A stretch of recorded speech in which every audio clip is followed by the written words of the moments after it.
अकबर। अफगानिस्तान का पाकिस्तान पर अटैक हुआ है। नूर खान एयरबेस को टारगेट करके तबाह किया गया है। हमले में नूर खान एयरबेस तबाह हो गया है। रावलपिंडी में नूर खान एयरबेस पर बड़ा अटैक किया गया है। पाकिस्तान की मिलिट्री साइट्स पर अफगानिस्तान की तरफ से हमला किया गया है।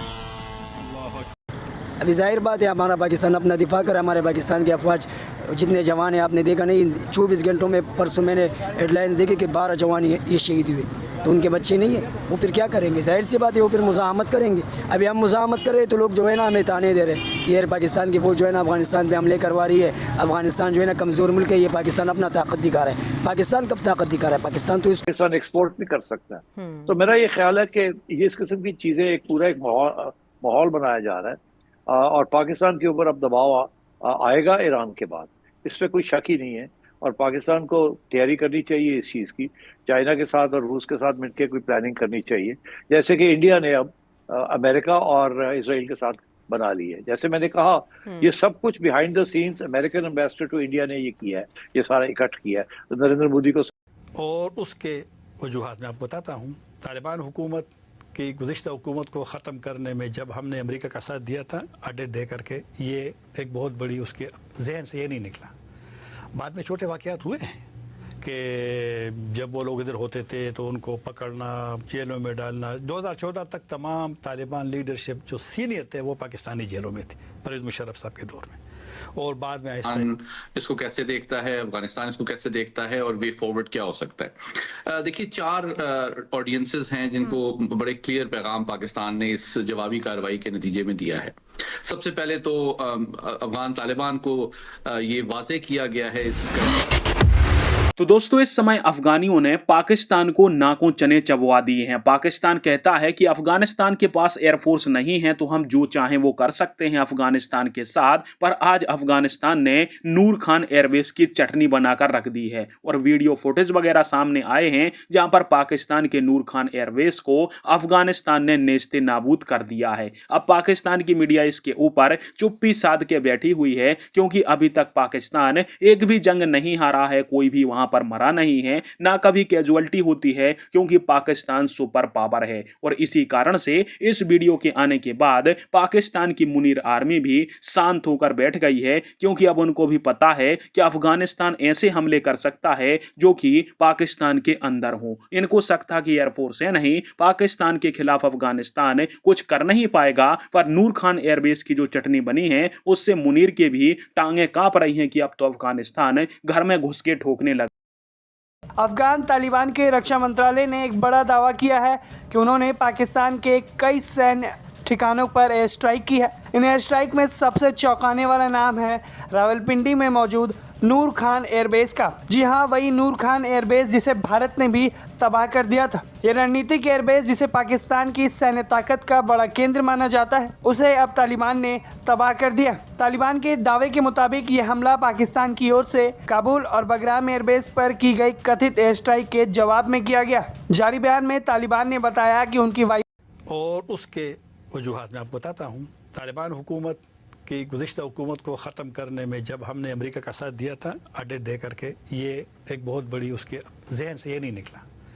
बाद में छोटे वाक़यात हुए हैं कि जब वो लोग इधर होते थे तो उनको पकड़ना, जेलों में डालना। 2014 तक तमाम तालिबान लीडरशिप जो सीनियर थे वो पाकिस्तानी जेलों में थे, परवेज़ मुशर्रफ साहब के दौर में।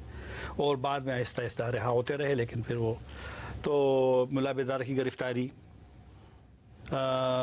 मुल्ला ज़ईब का अमरीकियों के हवाले करना, मुल्ला उबैदुल्लाह साबिक डिफेंस मिनिस्टर का हैदराबाद के जेल में उसकी मौत, और उस्ताद यासर उनके एक लीडर थे, उसकी अभी तक पता नहीं कि वो कहाँ है, ज़िंदा है नहीं। तो एक बदएतमादी का माहौल पहले से मौजूद था।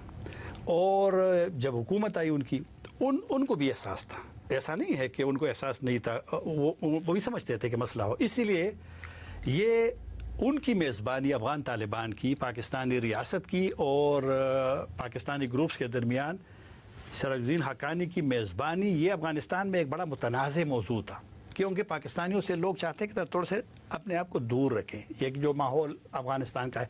लेकिन फिर उन्होंने यह काम किया, लेकिन वो नाकाम हो गया। तो फिर स्टेट यहाँ हुकूमत तब्दील हो गई और नई हुकूमत ने कहा कि हमने अब मुज़ाकरात नहीं करने, हमने जंग करनी है इन ग्रुप्स के साथ। उनका मौक़िफ़ अभी भी यही है जो मुज़ाकरात होते हैं ना बायलैटरल 4 सालों में, और तुर्की में और कतर में और सऊदी अरब में जो हुए हैं, तो उसमें उनका पुराना मौक़िफ़ है कि आप इनके साथ बात करें, इनसे मुज़ाकरात से मसाइल हल करें, और हम इस्लामाबाद और पेशावर अभी जाहिर बात है हमारा पाकिस्तान अपना दिफा करे, हमारे पाकिस्तान की अफवाज जितने जवान हैं, आपने देखा नहीं 24 घंटों में, परसों मैंने हेडलाइंस देखी कि 12 जवान ये शहीद हुए, तो उनके बच्चे नहीं हैं, वो फिर क्या करेंगे? जाहिर सी बात है वो फिर मुज़ाहमत करेंगे। अभी हम मुज़ाहमत करें तो लोग जो है ना हमें ताने दे रहे हैं कि यार पाकिस्तान की फ़ौज जो है ना अफगानिस्तान पे हमले करवा रही है, अफगानिस्तान जो है ना कमज़ोर मुल्क है, ये पाकिस्तान अपना ताकत दिखा रहा है। पाकिस्तान कब ताकत दिखा रहा है? पाकिस्तान तो इसको बोलता है कि जब से आप लोग आए हो हमलों में शिद्दत आ गई है। KPK में खुसूसन बलूचिस्तान में आप देखो, वहाँ पे फितनतुल हिंदुस्तान वाले उसको कौन सपोर्ट कर रहे हैं? इंडिया वाले ही सपोर्ट कर रहे हैं। इनको चाहिए कि इस बात पे सोचेगा भाई हमने इतनी किताबें पढ़ी है,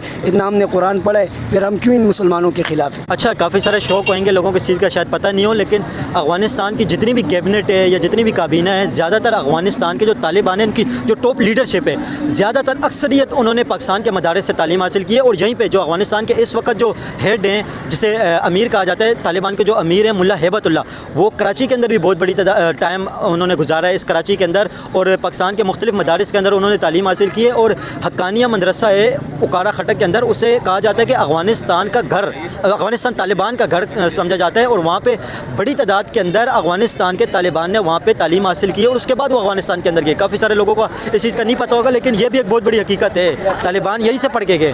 बिल्कुल यही हकीकत है। अच्छा, यहीं से पढ़ के गए, फिर मतलब ऐसी क्या चीज़ हो गई है कि नफ़रत भी करते हों?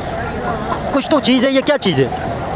ये मेरे को समझ में नहीं आ रहा कि क्या चीज़ है। क्या समझते हैं अफ़गानिस्तान और पाकिस्तान की इस वक्त जो जंग लग गई है, शिद्दत इख्तियार करती जा रही है, बढ़ती जा रही है, क्या ओपिनियन है आपका, और इस जंग के हवाले से क्या कहेंगे?